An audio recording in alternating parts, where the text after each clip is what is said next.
The National Desk, America's News, now.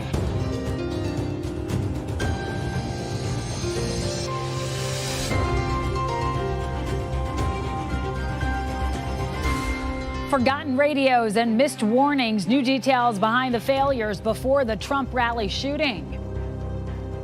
1 yard at a time. One phone call at a time. Vice presidential nominee Tim Walz pumping up. Well, Democrats who voted uncommitted in the primary still not moved by Harris's words, their message for the party.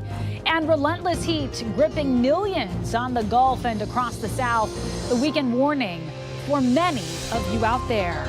And this is the National Desk, America's News Now. I'm Amira David. Tonight, Robert F. Kennedy Jr., the independent running against Donald Trump and Kamala Harris, has suspended his campaign and endorsed Trump for president.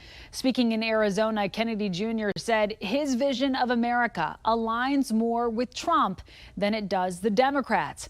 RFK said he was not fully ending his bid for the White House, insisting that in deep blue and red states, his name will remain on the ballot, but that it would be removed from ballots in swing states. In about 10 battleground states where my presence would be a spoiler, I'm going to remove my name. And I've already started that process and urge voters not to vote for me. Trump on the campaign trail in Las Vegas said he welcomed the endorsement. He is expected to hold a rally in Arizona tonight where his camp has mentioned a surprise guest, many speculating that guest will be RFK. And new tonight, at least 5 Secret Service members who were part of the Trump security team in Butler 6 weeks ago have now been placed on administrative leave. This comes as the Secret Service continues their internal investigation into how would-be assassin Thomas Crooks was able to get on a building and fire multiple shots at Trump during the rally. Crooks did kill one attendee and injure 2 others while hitting Donald Trump's right ear. Former Secret Service Director Kimberly Cheadle resigned after a bipartisan questioning session during a House hearing on the shooting.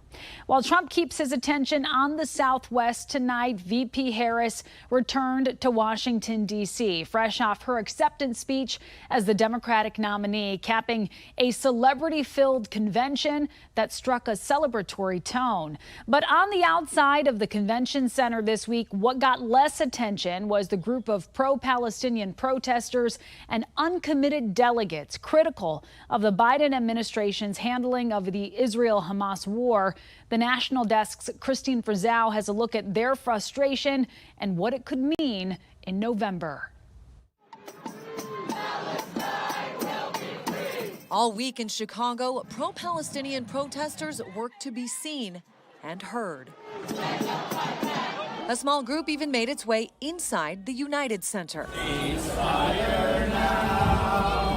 As the Democratic National Convention was taking place. The Palestinian families right now living under bombardment and unnecessary and unjust war that is funded by our government, by people in that room.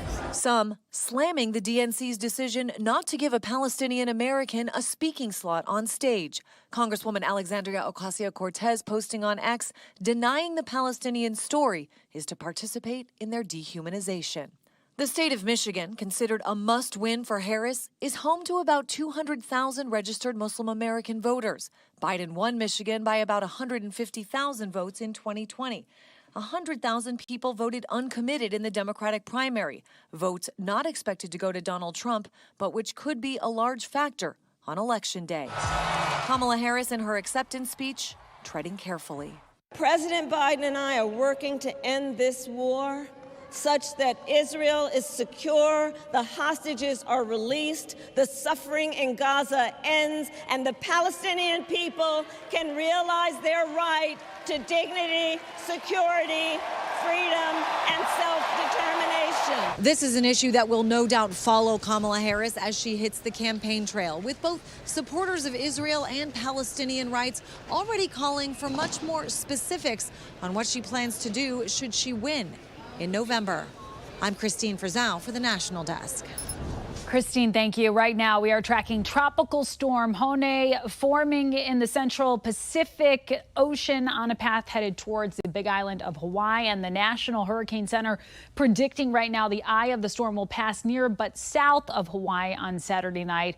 Hone will still bring strong winds, 4 to 8 inches of rain and life-threatening surf and rip currents over the weekend. While both coasts of the U.S. are experiencing mild August weather this week, more than 21 million Americans are under heat alerts today, mostly in Texas, where much of the central part of the state is under extreme heat warnings. In Texas, the heat should die down over the weekend, while the small heat dome moves north towards the Great Lakes by Monday. 16 states, led by Texas Attorney General Ken Paxton, are suing the Biden administration to block President Joe Biden's parole in place program. The states say that the policy announced in June without congressional approval creates an unlawful path for citizenship.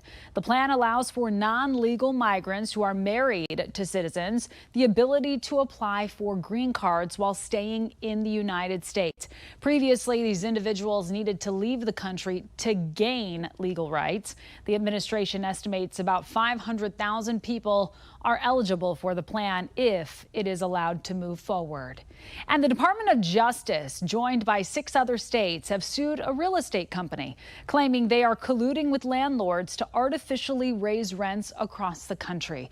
The DOJ says that RealPage property management software uses non-public data from landlords to train its algorithm for pricing recommendations and then cross-references competitive pricing given by other landlords to set base prices. Attorney General Merrick Garland said this practice is in violation of antitrust laws. When the Sherman Act was passed, an anti-competitive scheme might have looked like robber barons shaking hands at a secret meeting. Today, it looks like landlords using mathematical algorithms to align their rents.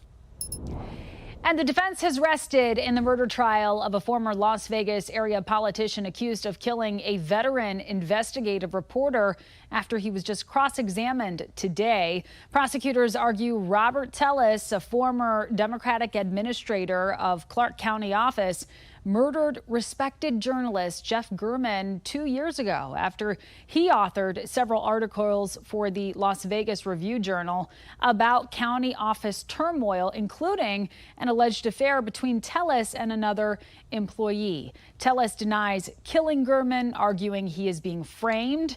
He faces the possibility of life in prison if he is convicted. Closing arguments in the case expected Monday.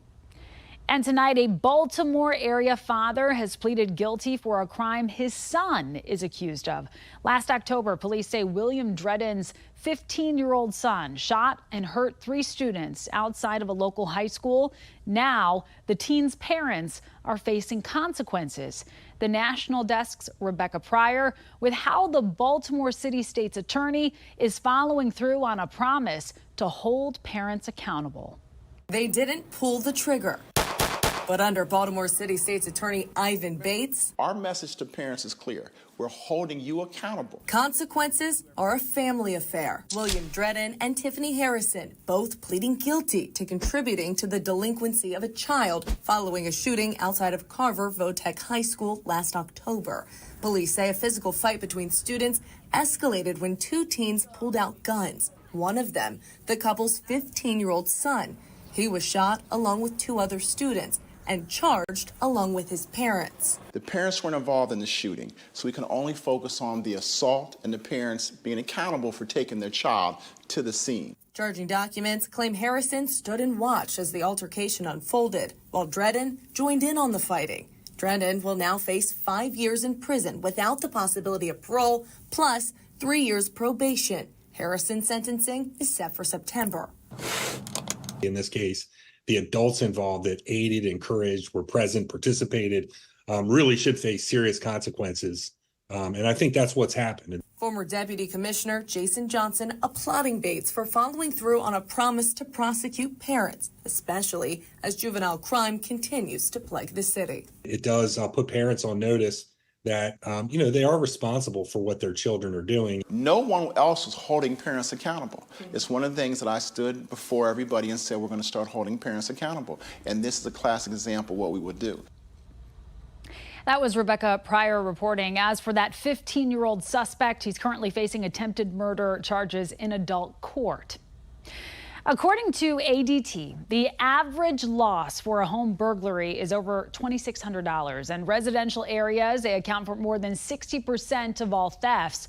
A police officer in California tells ABC News blurring your home on Google Maps could reduce the likelihood of robbery by denying thieves useful information about your home. Experts say more homeowners are beginning to do this, but they also caution it's really difficult to fully remove anything from the internet once it's there. It's almost impossible to really fully remove anything on the web. Once it's gotten there at some point in time, it's going to remain in some form or the other. The safety tactic of blurring your home on Google Maps isn't all that hard to do. Just type in your address, hit the street mode option. From there, you'll see a drop-down menu, and you can click on Report a Problem, which will then ask you to verify that you actually live at that address. And coming up, work stoppage averted, the compromise in Canada that prevented a potential supply chain disaster here at home for now. Plus, forever chemicals invading playtime. The new concerns surrounding children's sports, and not once, but 3 times. The string of burglaries plaguing this Seattle business and the search for a suspect.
Supply chain concerns continue despite workers at one of 2 major freight railroads in Canada returning to work today. Canada's government ended a lockout of unionized workers that began yesterday when they ordered the 2 railroads and the Teamsters Union to resume labor negotiations. Canada's labor minister says the negotiations were at an impasse, so the government had to step in. We wanted to give these negotiations the absolute possibility of concluding successfully. We see little prospect of that. But the Teamsters Union has filed a 72-hour strike notice after they announced plans to challenge the forced arbitration. Billions of dollars of goods travel between Canada and the United States every single month, and further work stoppages will have an impact on the U.S. economy.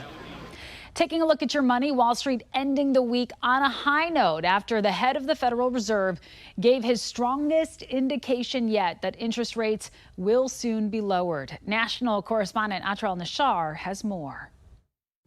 For those feeling the strain of high interest rates, relief is on the way. The time has come for policy to adjust. With those 8 words, Federal Reserve Chair Jerome Powell marked the beginning of the end of a painful period of the highest interest rates in 23 years. From a Fed conference in Wyoming, Powell signaling the central bank's 2.5-year fight against inflation has made enough progress that they can soon ease their restrictive rates put in place to stabilize prices. My confidence has grown that inflation is on a sustainable path back to 2%.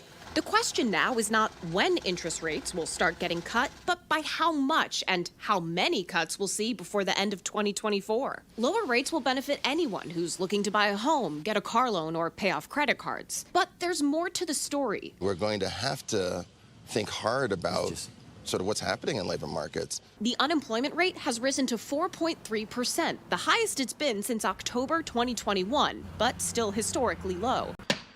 Another sign the labor market is cooling, the number of jobs added between April 2023 and March of this year was revised down by 818,000. Fed officials say they were not surprised when the Labor Department issued this update, a standard practice, because of the abnormally large number of jobs that came back after the pandemic. I talk to businesses all the time. Right. What they tell me is that while they're more lukewarm about hiring new workers, they don't have in their outlook laying people off as the modal thing. But the Fed is mindful of the risk that could change. We do not seek or welcome further cooling in labor market conditions. The Fed will vote on cutting rates at its next meeting in September, at a time when many Americans say the economy is their top issue in this election and will start making decisions about who they'll vote for. In Washington, I'm Atrel Nashar. The final missing person from the yacht that sunk off the coast of Sicily on Monday was brought ashore today and has been confirmed dead. The person has not been officially identified, but the 18-year-old daughter of British billionaire Mike Lynch was the last person unaccounted for. Lynch's body was recovered yesterday. NASA's decision on how to handle the Starliner astronauts on the International Space Station could come as early as tomorrow. That is when Administrator Bill Nelson will hold a live press conference in Houston to answer questions at 1 p.m. Eastern. Sunita Williams and Barry Wilmore have been on the International Space Station for 3 months now due to issues with the Starliner spacecraft they traveled in. Boeing maintains they could still ride home safely. They could also be sent back in a SpaceX capsule, which might not be until early next year. And in your health alert, there may be new help on the way for women struggling with the symptoms of menopause. Bayer says its experimental pill blocks brain chemicals that produce hot flashes and night sweats. It's called elazenzadant, and it offers an alternative to traditional treatments that work by replacing the hormones of estrogen and progesterone. Many doctors are reluctant to prescribe those because of their links to stroke, cancer, and heart disease. Despite the promising alternative, it could also come with some hurdles. Last year, a similar medication was approved, but because of its high costs of more than $500 a month, it made it so that insurers didn't want to cover it. School is back, which means fall sports are not far behind. But is your child being exposed to unseen dangers every time they hit the artificial turf? There are new concerns that players are absorbing dangerous forever chemicals through their skin. And Spotlight on America correspondent Chris Daniels explains. Even on an artificial field in San Diego, I've been playing soccer since I was a small child. Salar Parvini feels naturally at home with his young daughter, Emma.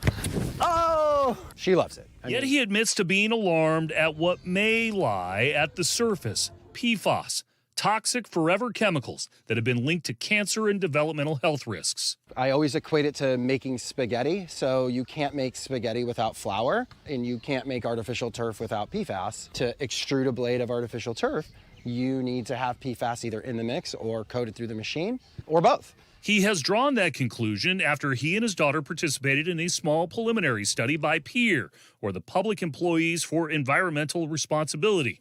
Researchers tested for the chemical through skin contact on real grass versus the fake stuff. Well, what did you uncover? That 3 out of 4 of them picked up almost double the PFOS, which is one of the most dangerous and well-studied PFAS, on their hands after playing on artificial turf. Kyla Bennett is a former EPA scientist and led the study that is different than previous probes into potential health concerns surrounding crumb rubber field infill in artificial fields. A lot of people are turning away from crumb rubber now, and they're using different infills, but it turns out that it doesn't really matter because the blades themselves are coated with PFAS and causing this exposure. 4 states, Colorado, Maine, Rhode Island, and Vermont, have taken action to ban or restrict PFAS in turf. When asked about PFAS in artificial turf, the EPA pointed us to a long-term study of tire crumb rubber, finding that chemical exposure is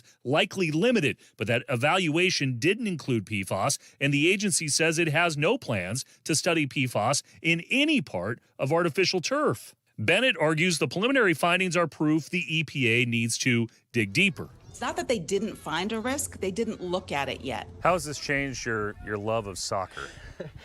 It doesn't change my love of soccer, but certainly I'm much more wary when she plays on artificial turf. When she plays on turf, we are always very quick to sort of wash her hands, wash her face. Parvini's attempt to change California's state law to prohibit future artificial turf fields passed the state assembly in 2023 and was vetoed by Governor Gavin Newsom based on the logistics and enforcement challenges. It's for the state of California and really the world to decide, is it safe for my children to play on it? Well, I mean, if PFAS is considered safe, great.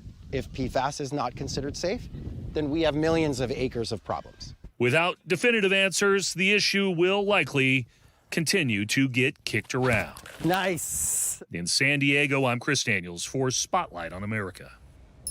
Chris, thank you. Coming up, children forced into cruel conditions, the bus stop dilemma in Texas, and why parents want it fixed now.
We have reporters all across the country in your neighborhoods covering the issues that matter most to you, from school buses without air conditioning in Texas to a car slamming into a building in California. We are taking the pulse of America. And they came through here. Stephanie Mendoza is the office manager for this South Lake Union dentist office. Now she's dealing with the mess. So this was where the car was pulling in. Thieves left for her employees. The safe was gone. There's a bunch of garbage on the ground. I told her to check the laptops. She said all the laptops were taken. And it all happened the same night. Mendoza says the first 2 men entered the building and stole her iPad and the safe. This is where they took my iPad and then our 3 laptops. A few hours later, another group enters the office around 11:30 at night, takes the laptops and leaves. Then the last group, just after midnight, came back for their electric toothbrushes. It just shows you that you gotta be on high alert at all times. Caught on camera, the moments leading up to a crash that ended up with a car in a building near the corner of 1st Street and Olive Avenue. The camera was rolling Thursday around 12:30 p.m. when a car came slowly out of an alleyway, sped up, then bam! It hits a black car waiting for a green light. Over a curb. But it didn't stop there. It proceeded into the building and almost made its way completely out of the building. Investigators say a child who was in the car that was hit was treated at the scene for minor injuries.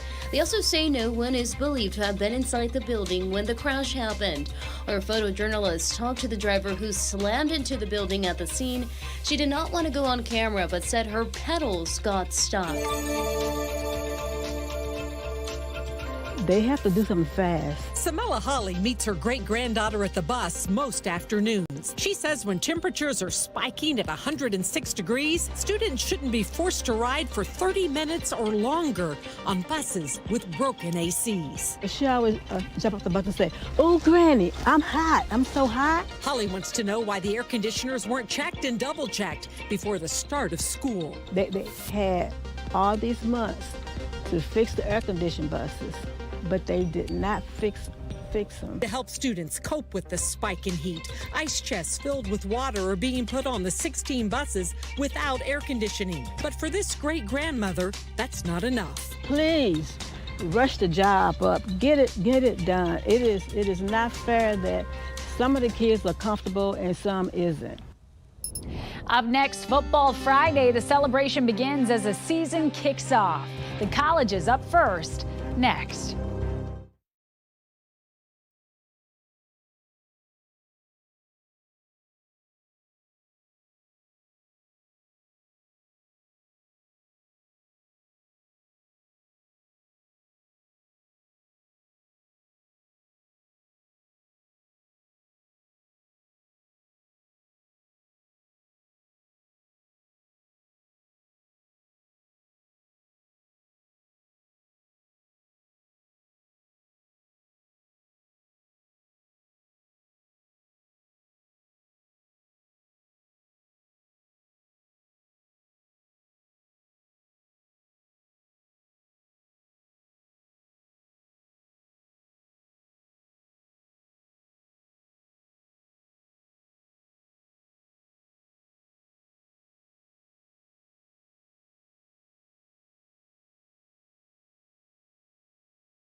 College football is back, and it is going international for the first time in program history, with the season set to kick off in Ireland tomorrow. The game featuring two of America's most popular teams, Florida State and Georgia Tech. The Tallahassee Democrat reporting today that FSU fans have descended on Dublin in droves, with Seminoles purchasing 11,000 tickets to see the season opener. Georgia Tech fans are also turning out. As for the odds, DraftKings reports FSU is a 10.5-point favorite against the Yellow Jackets. That game kicks off at 12 p.m. Eastern. A nice warm-up, of course, for the NFL season opener, which is expected to hit on September 5th. So we are all looking forward to that. Happy football watching to you fans out there. That does it for this edition of the National Desk. We do invite you to join us again this evening for more coverage of America's top stories. I'm Amira David. As always, thank you for watching.